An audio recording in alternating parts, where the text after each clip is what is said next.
Welcome to the Bookish Hour with your hosts, Sarah E. Burr and J.C. Kenney.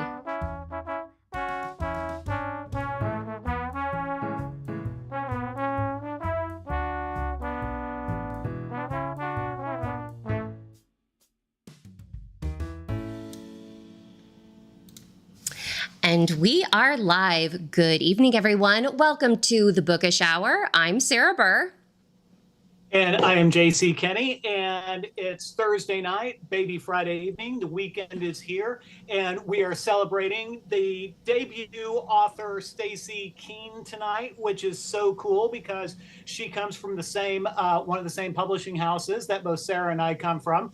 She's a fabulous person who has an amazing story to tell us about. So, Sarah, I think it's time for me to stop babbling and for us to get booking. Yes, my favorite thing to do. And as JC said, we are very, very happy to have Stacy Kean with us here this evening. Stacy has a very poignant story to share with us. She has written, her debut novel is a historical fiction suspense thriller about some both really incredible women, but also on the flip side, we have a woman who has some things to answer for. So we will very much be getting into a fascinating, eye-opening discussion, very timely, I think, in today's world that we're living in. If anybody has any questions during our show, as I mentioned, we're kind of delving into history. We're going to be focusing on the World War II period. We're going to be talking about Nazi concentration camps. We're going to be talking about survivors of the Holocaust. So there's a lot of information for us to uncover. If you guys have any questions or comments, we always love to read what you're thinking and feeling. So please feel free to drop those in the chat. I want to make sure that I'm saying hello to Susan and Farmhouse Reader, who have already popped in and said hello and good evening to everybody. So we thank you for being here. Stacy, welcome to the Bookish Hour. We're very, very thrilled to have you. And congratulations on the release of your very first book. Thank you. Thanks so much for having me. I'm really excited to chat with y'all tonight. So I'm Stacy Kean. I'm here in Portland, Oregon, and this is my debut novel. And I've always been interested in storytelling. And one of the people my book is dedicated to is my grandma, who was an excellent storyteller and taught me how to read. And, my first unpublished work was done with her when I was 5, and it was The Adventures of Salty, my cat. So Nice. That's the very, very beginning. And then I have worked in nonprofit, and now I have my own communications consulting in addition to being a writer. So that's me. Oh, Salty. That's a good name. Before we get too far into the book itself, I understand you're a history major. Can you tell us just a little bit? I'm really good at jumping to conclusions. That's how I get my exercise. So having said that, I'm going to assume the fact that you're a history major plays a little bit maybe into the fact that you wrote this story about a time period, anywhere from, 1940 up into the 60s. Can you talk maybe about how that background, history major, why did you choose to become a history major? And then how did that work into the book? Yeah, I've always been interested in history. And again, I have to give thanks to my grandma. When I had strep throat, she gave me a biography of Eleanor Roosevelt. I was about 9 years old, and I thought, this isn't a big person book. I can't read it. And she's like, you can read it. And that kind of kicked off my interest in history, particularly the kind of World War II. American 20th century has always kind of fascinated me. A kind of late 19th, early 20th, mid 20th century has kind of been the area I was interested in. And I was initially majoring in journalism, and then I switched to history, and I found that I just gained a lot of great writing and, of course, research skills through that job.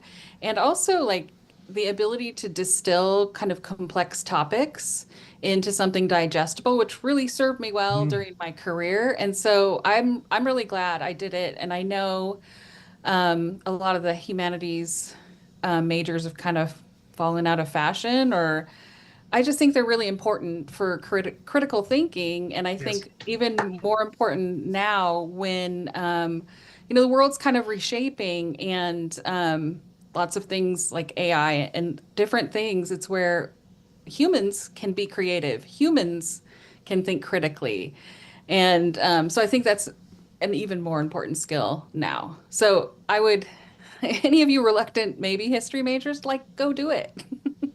All right, there you go, folks. You got your assignment right there. It's really interesting that you mentioned, Stacy, the fact that like the humanities is kind of falling out of fashion, because I recently like received a notice from my political science professors letting me know that the college that I attended is getting rid of their political science program, which that was one of my majors when I was in college. I was like, wow, like the fact that like, oh, like how our government works is no longer going to be taught to students is kind of, Yeah, we need that. we kind of need that more than ever. Wow. So number one, I love that your grandmother like had such like this big, beautiful influence on you. The fact that she gave you an Eleanor Roosevelt book. Eleanor Roosevelt is one of my favorite people from history. And I remember that I think it was my aunt and uncle gave me a picture book about her when I was I think I was in like second or third grade. And I will never forget, the picture book like opens up just talking about how ugly she was as a child. And I'm like, what a horrible way to introduce this woman. And I was like, why are we talking about this little girl and her looks when, there's so much more than that. So the fact that like, these people that we know from history, how they're portrayed, I'm curious, for your debut novel, The Nazi Housewife of Queens, New York, how did you go about the process of taking people who were real life individuals and morphing them into these fictional characters? What were some of the challenges that you were faced with? And what were some of the things that you felt that like, wow, this kind of came a little bit easy, or this made it more effortless for you? Yeah. Kind of the genesis of the idea was a book called Hitler's Furies, which is a nonfiction book about women in the Third Reich. And I just was interested in that because you just don't hear a lot about the women and what their roles were, how they played into it. You hear about the kind of like the domestic, where there was this idealized role for women as a wife and mother, but you don't hear about the women who worked and held positions there. And so I was just intrigued by that. And that's how I found out about the real life person who was a concentration camp guard who married an American serviceman and ended up living in the United States in Queens near a lot of survivor communities. And for me, that was just like, what? And I found the article written by Joseph Liefeld in the New York Times in 1964. And the title of his article was, Queen's housewife suspected to be Nazi concentration camp guard. And so like that was the genesis of like, I felt like, man, this is an incredible story. And it went through a couple iterations. I really focused in on her. She's called Helma in the book, and the trials. But then it became a dual perspective because the women who testified against her were very brave and very fascinated. So the other character, the survivor character, Hannah, is kind of a composite of about 3 different women who testified against her. I can't imagine with that opening scene of, Hannah, she's looking in the newspaper and she sees this headline, and to know that headline was real. And that, thousands of people probably did the same thing, is just, it's so haunting. And also this fact that like, they came to America for, looking for security, and then to know that their captor is blocks away. Oh God. what, ugh. How did you capture, I guess, the pain that Hannah has to go through, because there's so much of it, and we see so many different facets of her emotional, both, I guess, her emotional suffering and healing at the same time. How did you, as the writer, get yourself into that headspace? And were there times where it caused a struggle for you? Yeah, there are real heroes that existed, these women who testified against her. And even like how she was discovered was through Simon Wiesenthal, who was a very famous Nazi hunter. So this story, kind of, going back to Simon Wiesenthal was in Tel Aviv at the airport, and these women heard his name being called over the PA system. And they kind of went up to him and they said, there was this woman who was just really horrible. We survived Minenet camp, and we just wonder what happened to her. And he was like, okay, I'll find out. And so that's kind of the beginning of it, was him discovering, working on discovering her, and then giving this New York Times writer a tip off about her being in Queens. And then there are women who were in Queens who read that story, and they were in the camp with her. They saw her do just monstrous things. And so they were really brave in stepping up, and, testifying and bringing to light the crimes against humanity that she committed. And it was not easy. And the article came out in 1964, but she was not extradited till 1973. So almost a decade. Oh, wow. What, go ahead, Jim. Oh, I was just going to say that's, that always kind of goes to that justice delayed, justice denied, thought that, somebody gets away with something for so long, especially for a crime as horrific as this woman committed and participated in, which kind of is a winding way for me to get to my next question, is that obviously while this is, like you said, a work of fiction, kind of a compilation of some folks, it is obviously based on, real world events. Can you talk a little bit about your research for this particular story? Kind of what, because I'll admit, I'm a huge fan of Finding Your Roots on PBS. Love Dr. Henry Louis Gates.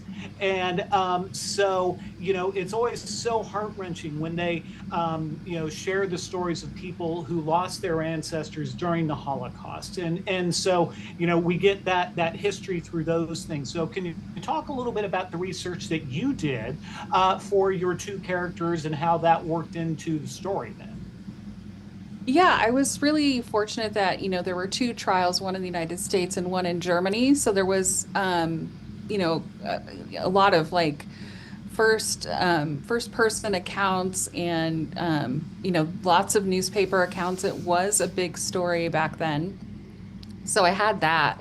And then, and that was kind of how I worked back on that. And then the stories of some of the women, they were profiled in newspaper stories when they testified. So it was, great to have newspapers, trial transcripts, contemporary accounts. And then one, there's some heavy parts in this book. It covers the Holocaust and life inside a concentration camp. And an Israeli documentarian did a 4-hour documentary on the trial in Dusseldorf. And so the things in the book that happened in the camp, people testified to. And so it was like, kind of to Sarah's question earlier, it was hard. Like, it was kind of emotionally draining and sad to just, watch that documentary. While it was a great resource in terms of the book, it's just like, man, it's just so horrible that these things happened. But the bravery of the women who came forward, and the men, there were men in the camp that testified in the New York trial and in the trial in Dusseldorf. I mean, just the bravery to go back to that and, have to talk about that, relive those moments. I just feel like those people were incredibly brave. And we had been chatting, before we went live, and JC, you'd made the comment about, one of the things that I think intrigues so many people about the entertainment items that are associated with World War II is that there is this triumph of the human spirit where good did beat out evil. But you have to think there was so much evil that we had to overcome, and how we got there. I can imagine that Stacy being in those documentaries, reading those firsthand accounts would have to be just you'd almost have to approach it from a numbing perspective, because this is real and these are the atrocities that happen. I remember at the Holocaust Museum in Washington, D.C., there's a room that is filled with children's shoes from children who were at I believe it was the Auschwitz camp. And just seeing that entire room filled with shoes was heartbreaking and so impactful that to this day, it still makes me tear up. How did you deal with your grief as you were working on this book? Because and JC, I don't want to speak for you on, the feelings that we get while writing, but for me, writing my cozy mysteries brings me joy and a solace of a place where we have all of these individuals who are working towards justice, and we're having fun, and we're going to cute shops and going to the beach and things that are just light and fluffy. How did you work in a space where there was so much sadness and so much darkness that you had to work through? Yeah, for me, the counter story of the survivor character was really the place that was soul healing for me, that people survive, they go on and they have families and they build successful lives. And the historian part of me is, I was just watching some of the VE Day celebrations in England, and it's 80 years on. And, the people who had lived experience aren't going to be with us very much longer. And I just think this is such an important piece of history that I kind of wanted to remind people or tell people that maybe don't know this history, that this happened, and it was really terrible, and it happened really quickly. These camps were stood up, these things happened, and it started with this kind of indoctrination. One of the interesting pieces for me was researching the camp guards' training materials, and they are very much desensitizing the people who are going to work in the camps to dehumanize the people that they're going to encounter, so they can do their jobs. And so that was really interesting to me too, that there was a really organized indoctrination for the people who were working in the camps. The women who were working there had what we would call propaganda movies and articles and things that really dehumanized the people in the camp, so that it got them in the mindset of doing that.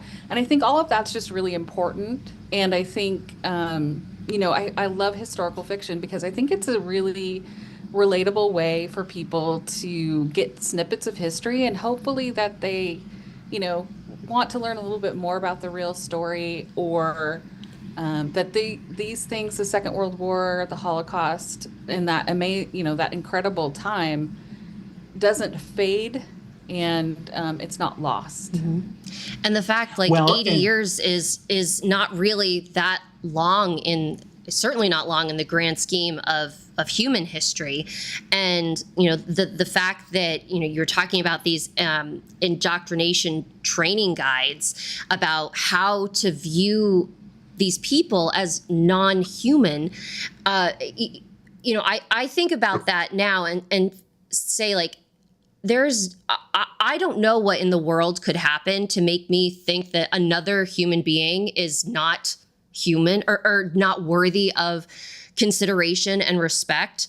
But then you talk about this fact, how quickly it happened. And I have to think about how immigrants in our country right now are being treated. And it's just it's so terrifying that, those I don't know. I'm forgetting like the exact saying, but it's like those who don't know history are doomed to repeat it. And so this piece is so, I just can't get over the timeliness of it and like the importance of the fact that this is what we have to confront as being part of our history, but also that we are capable of this. And that is scary. Yeah, yeah, I agree. It is scary. And I think it just reinforces something that is like true throughout human history that, we have to value other human beings, no matter who they are.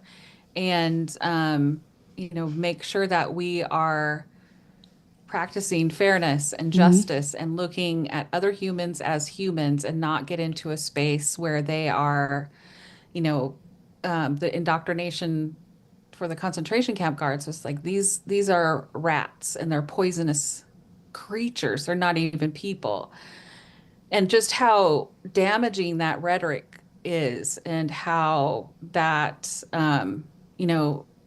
it's just words in the beginning, but then the words become action. And I think we all have to be cautious about that. We do. It's terrifying to see how those words can become belief and go from there. I do want to pause really quickly because we do have some comments and folks joining in the chat. DHB and Donna, welcome. Thank you guys for being here. Susan particularly commented out your question, Jim, about how good it was. And then we have Robert saying, as a Jew, I want to compliment the brave Christians who put their lives on the line when they did not have to because they were safe from the Nazis until they helped the Jews. And so that there was just like, so maybe kind of that's a nice way to kind of cue up the triumph of the human spirit aspect of your work, Stacy. Tell us a little bit more about Hannah, who is the woman who opens up the newspaper. She sees that, this prison warden is living just a couple blocks away from where she lives. Tell us a little bit about her story in particular and kind of the journey that she goes on throughout your book. Yeah. As I mentioned, she's based on kind of a composite of people and stories. And also in my research, I discovered there were a lot of kind of younger people who survived alone because they were young and healthy and could work. And so young people in their late teens and early 20s may have been the only survivors in their family.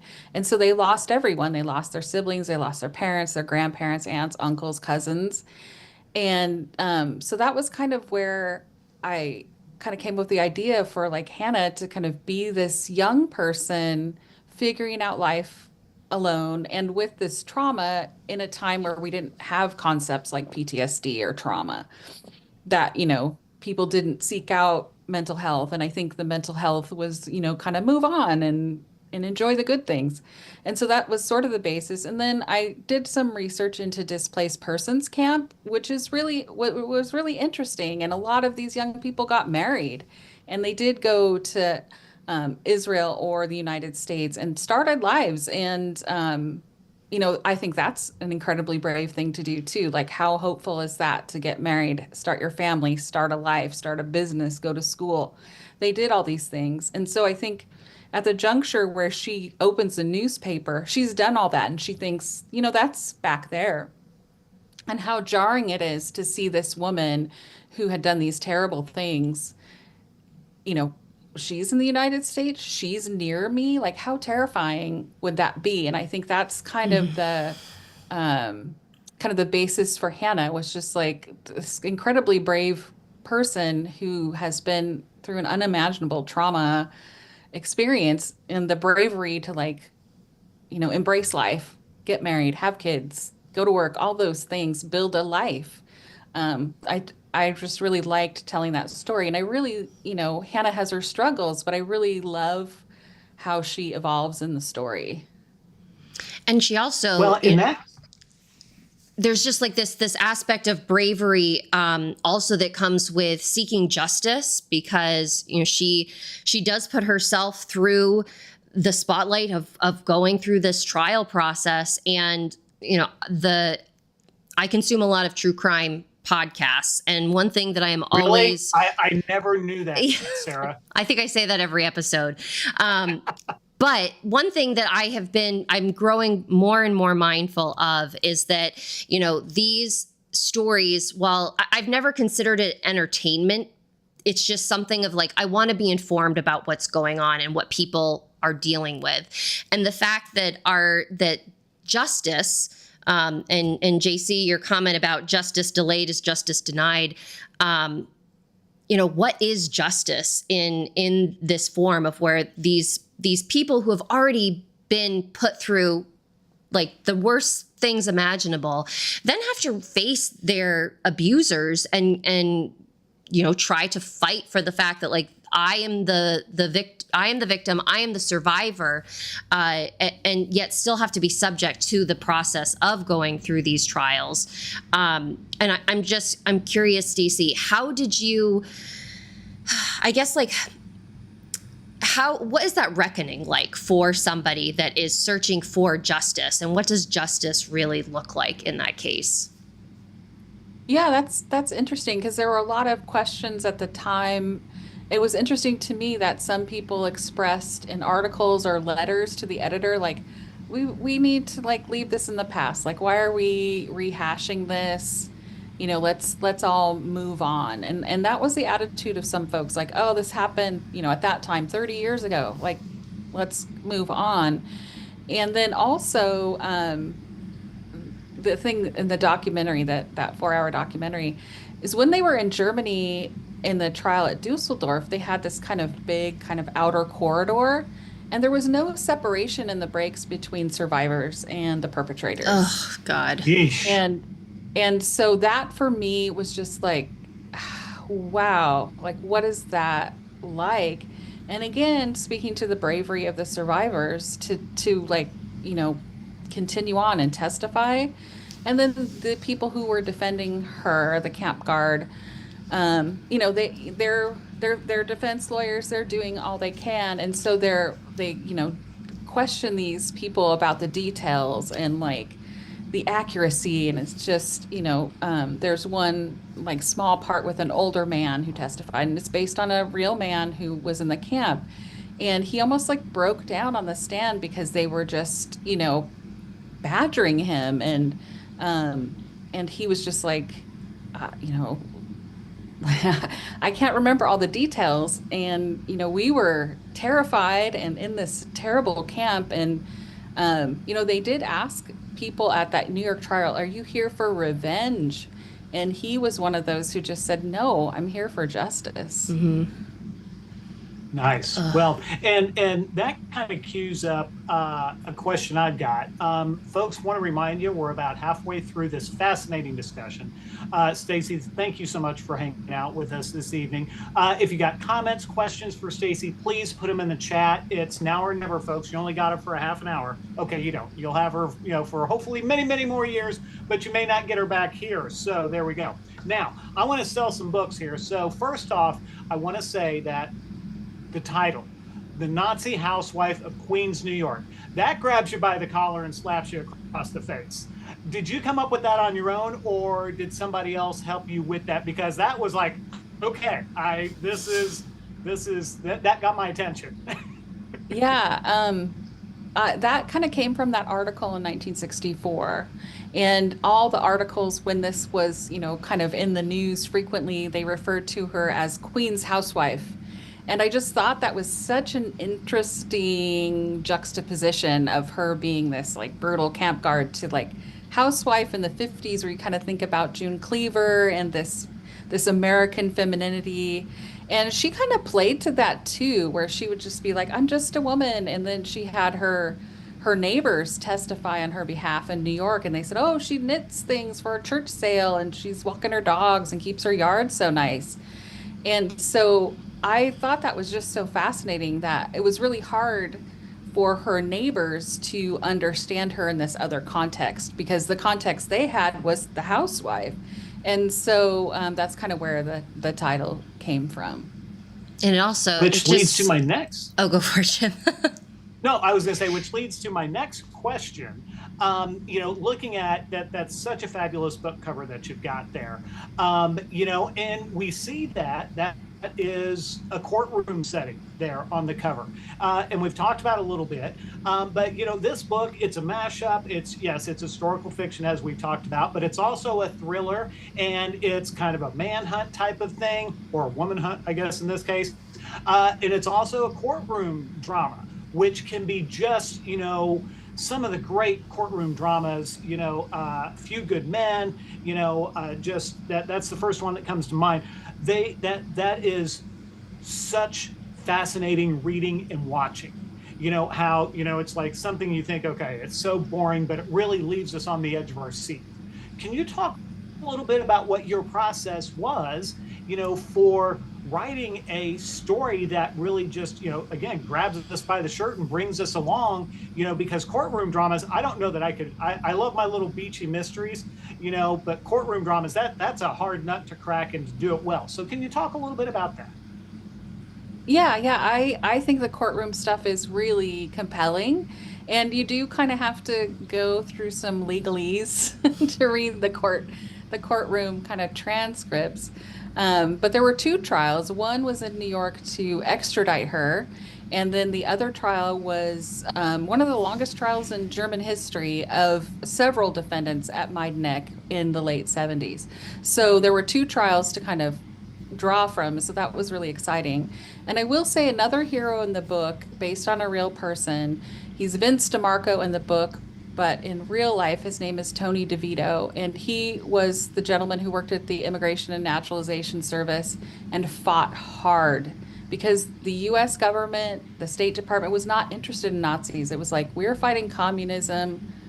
We don't really want to talk about that. And they don't want to talk about that also because they have former Nazis on the payroll in the CIA and the space program. So there was a ton of resistance. And this one man, Tony DeVito, he was like a one-man show fighting for justice. And his cousin was Mario Puzo, the author of The Godfather. So I put that in there in the book too for Vince DeMarco. But that's real. That's totally real. And then the German courtroom situation was fascinating because the German legal system at that time, the standard for proof of murder was really high.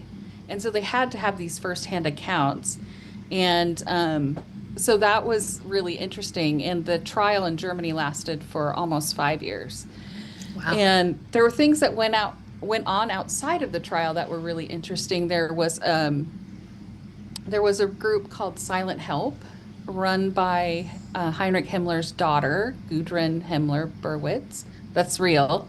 And I write her into the book because that group was protesting the trials and handing out flyers and saying the Holocaust didn't happen and Frank's diary is not real. So that was happening outside. And I kind of wanted to weave that in somehow, that this group called Silent Help was involved. They, were protesting these trials and helping ex-Nazis. And Silent Help helped a lot of former Nazis from the end of the war through the 90s. And Gudrun Himmler-Berwitz was their main spokesperson. They called her the Nazi princess. I thought all of that was really fascinating and wanted to get that into the book. And those things kind of centered around those two trials. Wow. Well, we have a comment, Stacy, from one of our viewers, David, saying how much he's looking forward to reading your book because of the information that you've already shared with us. The fact that, during these trials that basically we had Helma having these character witnesses of, she knits, and it's like this whole thing, again, it's like just because someone is able to do something now doesn't mean that erases, just because I knit now doesn't mean that I was doing stuff that was not knitting, several years ago. And it just, it's, I don't know. I just find that fascinating that we can look past evidence just because of what our personal experiences are. But one thing that I wanted to circle back to is you had mentioned earlier that, not a lot of women, when it comes to what we think about World War II in the context of history, we don't think a lot about women Nazis, or I didn't really even know that they had like female concentration camp workers.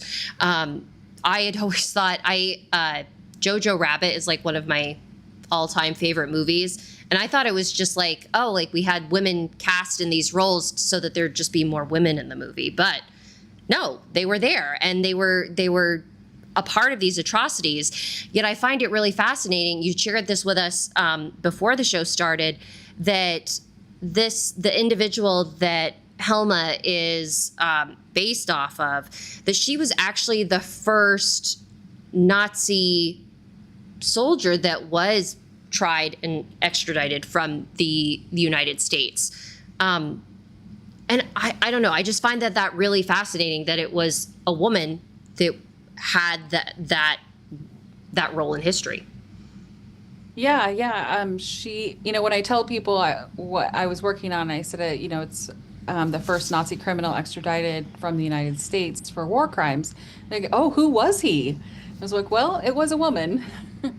And I think that also is kind of interesting in the trials too, of how it took a long time because the United States was really not interested in highlighting this. They were really not interested in revisiting the Nazis in the past, partly because, there was a movement called, or an Operation Paperclip, where the U.S. Army directly after the war was kind of scooping up scientists and intelligence officers and putting them on the U.S. payroll and bringing them to Fort Hood and integrating them into the United States.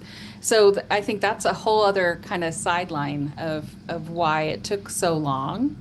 And, it wasn't until the late 70s that the State Department really got after rooting out Nazi criminals. And that's a credit to Tony DeVito, who kept fighting even after he took early retirement for that to happen. Yeah, that's such an important point to bring up, Stacy, is that, for example, I think I'm a huge sci-fi fan. And, of course, the space program I think is just so cool. But yeah, Werner von Braun was a Nazi. And yet it's like, well, okay, you can help us get to the moon first. We'll overlook everything else. And you think about it, at least I'd like to think about the fact that we look at that through our lens of how we view society, at least some of us view society. It's like, that's horrific. Why, how do we make those types of decisions is just awful. But one of the things I do want to bring up also is that you touch on another interesting, challenging point, is in that Hannah in the story, and we've talked about this in larger terms, she's married, as you said. She's got, kind of I don't want to say happily ever after, but she's been able to move on. She has a family. She has a husband. Her husband doesn't want her getting involved with this. Can you talk a little bit about that, kind of from the family dynamic of how courageous she was to, tell her husband, again, we're talking the 50s and 60s, when it's what the husband said was kind of the rule. And, that wasn't easy also. Yeah. In the research, there was kind of a split kind of point of view in the Jewish community about whether you should go and testify. How would that impact your safety? And I mean, these people are survivors, so their fears are based in lived experience. So David kind of represents that point of view. Like, we've got this great life in America.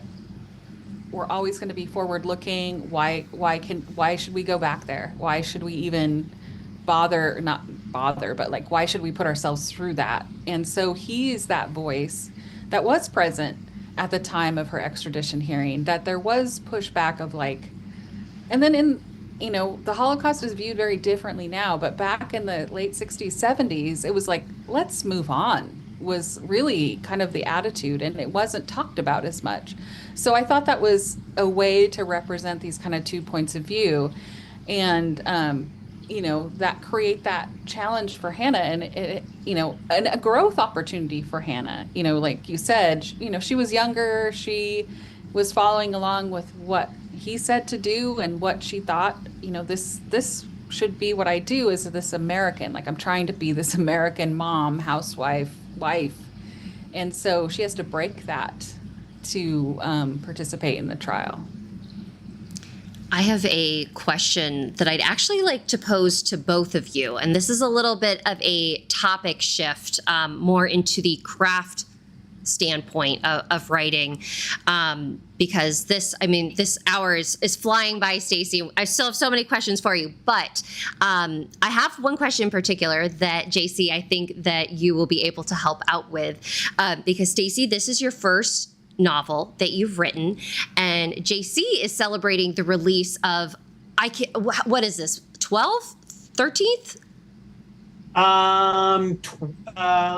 Enough that I have to count 6. Yeah, 12. So your 12th book came out this week with Dead in the Ditch, which is number 3 in the Elmo Simpson mysteries. So we have that fun news to celebrate. So what I'd like to kind of get like a little compare and contrast from both of you is, Stacy, sitting down to write your first novel, like how did you organize it? What were the challenges that you encountered along the way? And what were some lessons learned versus JC, writing book 3 for Elmo? What were the things that were, that made it easier than book 1, but also made it harder than book 1? And Stacy, I'll give you the floor first. Yeah. Well, I didn't know what I was doing when I started. And, I think that in a way gives you some kind of freedom in like your ignorant bliss to like pursue it. And the first iteration of the book was really focused on Helma and the trials. And then I felt like, I couldn't do a dual point of view. But then I thought, well, this is going to be a really rich story if we're contrasting and seeing these things happening from the concentration camp guard and the survivor, where you're seeing the trial from their eyes, and it's radically different. And so, yeah, I wrote it kind of as more of a kind of a courtroom drama with the one character, and then, I did get some rejections on that, and I thought like reimagining it and doing that dual point of view, which was really like exciting to do and really fun to do. Excellent. So yeah, nice. That's going. Amazing. So you had yeah. a book out on submission that was like just one point of view, and then you that's such a good thing for, I think, any author to take note of, is that if you're on submission and you're getting rejection for something and you're like, well, maybe there's a different way to approach it, don't be afraid to do something new. So that's amazing that you did that. JC, yeah. What are the hurdles of book 3 compared to book 1? So a couple of things that I think that I've learned is that there's that early book 1, to your point, Stacy, I didn't know anything, had a story I wanted to tell. I went through 17 rounds of revision before I even started submitting it to agents and publishers. So, but that's it was that beginning energy that I love this story. I want people to read it, and, I'm just going to keep going. Now, it's two things. One of which, I've done this long enough that I realize that I have a process that works for me. And so I follow that. Each story is different, but, I kind of know who I am as a writer. So I know what once I get my idea, I know where the starting point is. I know what I'm going to be doing and all that kind of stuff. So that kind of works for me. So I'm not doing 17 rounds of revision anymore. I'm only doing 3, which is kind of cool. So that's nice. The other thing that I will say, though, is that I want to remind folks that, and Sarah, I want your take on this, because you've written gobs and gobs of books too, is when you start a book, it doesn't matter how many you've written before, you're still starting from ground zero. You can, now granted, I'm no Janet Ivanovich, James Patterson, or anything like that, so maybe it's different from them. But when I'm starting a new book, it's like the other ones don't matter. It's like, okay, page 1, chapter 1, I got nothing. And so it's what have you done for me lately? So Sarah, what about you? I mean, I just think that whole issue, you're totally right, of like, you're starting from ground zero, but you're also trying to like capture the spirit of the previous books that people have enjoyed, and making sure that like if you're whatever people have kind of latched onto in those earlier books, that you're still like figuring out like, what is it? Like, what did they like about it? So how do I make sure that it's in here? At least that's what I'm just like I'm so on the struggle bus with this book blogger mystery that I'm working on, because I am worried that's like, man, like, is this enough like the earlier books that's what readers are familiar with and that they enjoy, but that it's also distinct enough that it's its own thing. So that's always my challenge, is kind of capturing the spirit of the whole of the previous books in the series. Yeah, no, I totally hear you on that. So bringing it back to you, Stacy. So I'm assuming that your book is a one-off rather than a series like the Elmo Simpson mysteries. Right. So in all seriousness, what's next for you? Well, I have started on my second book, and it is a different era, which I'm really enjoying because it's not as heavy as the Holocaust. And so it's been exciting to work on. And it's also like, I really like, profiling women and how women are interacting in history and being involved in all these things that are happening. And so my book that I'm working on now is a fictionalized novel about Julia Grant, President Grant's granddaughter, who married a Russian prince and was in Russia during the revolution, had to flee with jewels sewn into her dress, and came back to the United States and was a real crusader to raise money for displaced Russians and talk about the dangers of Bolshevism. And she was sort of like Forrest Gump. Like she was present at all these amazing historical, things in the Gilded Age, which has been really fun. Like she was a contemporary of Consuelo Vanderbilt, and she was one of Mrs. Astor's 400. This high level of society. And then she just had a really fascinating life, and she was a real activist after she had to flee Russia, and after she and her husband lost everything and had to start over. So it's been really it's just been fascinating research. And I also feel like, no one's going to believe this woman met all these people and did things that she did. The fact that that's the great thing about fiction. It's well, maybe it isn't. And the fact your analogy of Forrest Gump, that like literally like paints the picture, because you have the montage of him like just popping up in all of these like random events in history, and it's like, wow, that's a great way to describe that. Very good. Take my money now, Stacy. Very good reference. And I also, so as we kind of move into the final portion of our evening together, Stacy, this has been truly fascinating. I know that, I have so many questions for you that I was cutting off poor Jim throughout this whole thing, but it was just like this moment that you've captured, I think, now more than ever, where we kind of see a very scary, we see scary parallels happening in our world right now. So this is such, it's such a gripping read from a storytelling perspective, but also from just like being human and seeing like, this, it is fiction, but this really did happen. And to be educated in that way is just, is wonderful, because we need it. Susan is actually just chiming in right now saying, Stacy, your book is so popular in the library that she's way down on the waiting list. So she's going to purchase it. Wow. So, awesome. Right. So that, thank you, Susan. And also, speaking of purchases, not to again shift the spotlight a little bit, but I do want to point out that JC, that we are amongst a Amazon chart topper right now in the mystery genre with Panic in the Panhandle making its way up the charts. So that's I do want to thank you for teeing that up, Sarah. Panic in the Panhandle, MO Book 1 is on sale for 99 cents, and whether it's Kindle, Nook, whatever platform you've got. So, help a struggling author out.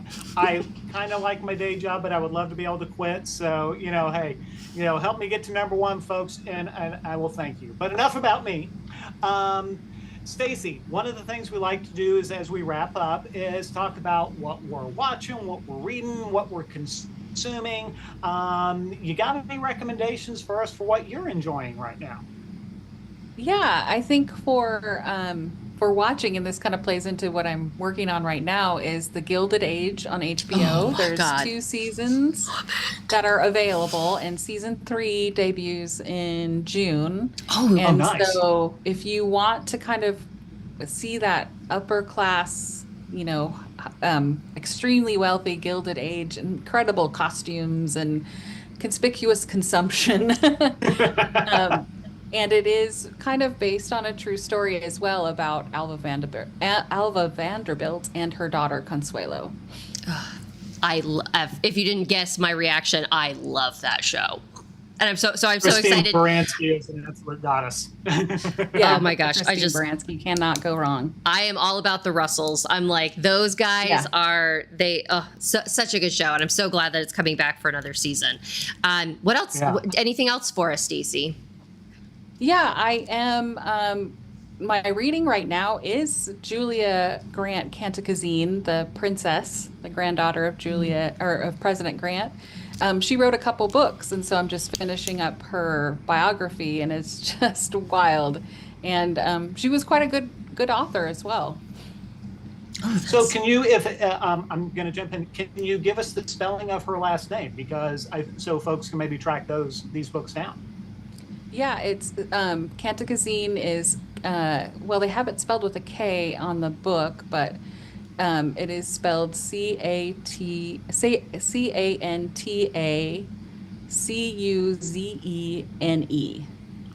Okay. That's a mouthful. Yeah, and it's called My Life Here and There is what she called it. Oh, that's a good. Nice. My Life Here and There. Yeah. JC, what are you watching? What are you reading? Yeah, I've got some new stuff. So I've been watching, I don't know if I mentioned this last time, High Potential, ABC, starring Caitlin Olsen. It's imagine somebody set in the modern world, LA, someone kind of like Sherlock Holmes. It's a woman who has this it's a diagnosed brain condition where she's super, super smart, and she ends up helping solve all these amazing crimes. And so Caitlin Olsen is so cool. It's great. It's episodic, which I love. So check out High Potential, ABC. I'm currently reading The Jig is Up, which is from our friend and guest from this past Tuesday on the Bookish Moment, Lisa Q. Matthews, getting my Irish on, so that's been a lot of fun. And also, I've been listening to book 5 in the Slow Horses series, London Rules. And it's interesting, folks that have watched the show for a while know that Sarah's the ebook consumer, not me, but I've gotten to the point that I love listening to this series more than reading it, because the guy who narrates it is an absolute genius, and all the different voices make it so much more fun listening to them rather than me reading them. And it's like, okay, it's just a lot more fun to listen to it. So that's what I'm doing. So how about you, Sarah? So I am reading the advanced copy of The Ghostwriter's Guide to Murder, which is actually going to be one of our guests that we're having in the fall. So I'm getting a little bit of ahead on my homework, and enjoying that novel from Melinda. Is it Malay or? Because you got to meet her, JC. Do you remember Mullet? Mullet. Mullet. Yeah, okay. Mullet. All right. I didn't know if it was like a Keeping Up with Appearances last name. Right. Yeah. So I'm reading that and listening, because I like to listen to true crime podcasts. I am doing one called Truer Crime, which at first when I started like hearing about it, I was like, what are they saying when they say the title? But it really just is truer crime, because it's a woman who she has a she is very much of the belief that true crime is not meant for like entertainment consumption. It's meant for action and to kind of galvanize the public to do something about the injustices of the world. So I'm very much appreciating her take on a lot of these cases that we were kind of fed a story through the media that was one thing, but then, behind the curtain in the courtroom, all of this other stuff is going on. And I really love podcasts that give me something to do afterwards, whether it's, writing to a prosecutor's office, calling somebody, signing a petition, all of that good stuff. I appreciate feeling that I am contributing to the world after consuming somebody's trauma. And so the Truer Crime podcast, the host is Celicia Stanton. She's phenomenal. I just started listening to another podcast that is by a woman named Sarah Turney. It's called Voices for Justice. And it begins with her trying to get movement on her sister's case. Her sister was a missing person. And throughout the course of the podcast, you actually see action being taken in her sister's case. Somebody is arrested. Oh, wow. Someone is convicted. It's a very heartbreaking story and very, very sad. But she has kind of shifted her focus from her sister to helping others, helping families of victims get what justice looks like in this world. And then viewing wise, with this past weekend being May the 4th, of course, we did our annual viewing of this year. We did A New Hope, one of our favorite Star Wars movies, to enjoy the day. We're also watching a show that is called Evil Lives Here, which again, true crime, very, very creepy. It's interviewing the family members of like convicted killers, and seeing like how they reacted to this news and grew up alongside this person, where it's like, oh, we didn't know like that they were going to turn out to be a vicious killer. But then it's like hearing all the stuff that they did in their childhood. It's like, really? You didn't see the signs there? I don't know. So it's always fascinating to see how the human mind operates. So that's what I'm consuming.